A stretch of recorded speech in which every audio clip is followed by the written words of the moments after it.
PM સાહેબે જ્યારે ભારતીય નાગરિકોને અપીલ કરી છે કે આપણે જે કાંઈ પ્રસંગો આવતા હોય એને એક સારી રીતે ઉજવવા માટે એક ફેમિલીના ફંક્શનને ડેસ્ટિનેશન વેડિંગ કે જે વિદેશમાં જઈને એક લગ્ન કરવાનો ક્રેઝ ધીમે ધીમે વધી રહ્યો હતો, ત્યારે ભારતની અંદર પણ એવા ઘણા બધા ડેસ્ટિનેશન છે કે જ્યાં આપણે સારી રીતે ડેસ્ટિનેશન વેડિંગ કરી શકીએ. અને એનો બીજો ફાયદો પરોક્ષ રીતે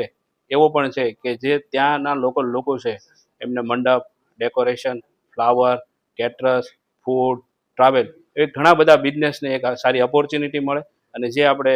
સૂત્ર છે કે made in India, vocal for local, એને સારી રીતે સાર્થક કરી શકે એ માટે અમે પણ લોકોને એવા ડેસ્ટિનેશન અને એવા ડેસ્ટિનેશન પોઈન્ટ સજેસ્ટ કરી રહ્યા છે કે જે ભારતની અંદર એવા સારા લોકલ પર છે અને જ્યાંનું વાતાવરણ પણ એવું પ્રાકૃતિક છે કે લોકો ઓછા ખર્ચની અંદર ભારતમાં રહી અને વિદેશનો લાભ લઈ શકે એવી રીતે થઈ શકે એમ છે.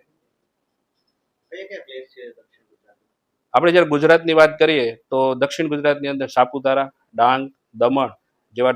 ડેસ્ટિનેશન છે. ત્યારબાદ મધ્ય ગુજરાતની વાત કરીએ તો આપણી પાસે સ્ટેચ્યુ ઓફ યુનિટી કે જે ગૂગલમાં સૌથી વધારે સર્ચ થતો ટુરિસ્ટ પ્લેસ છે, ત્યાં પણ આપણે એક ડેસ્ટિનેશન વેડિંગ ઉભરી રહ્યું છે.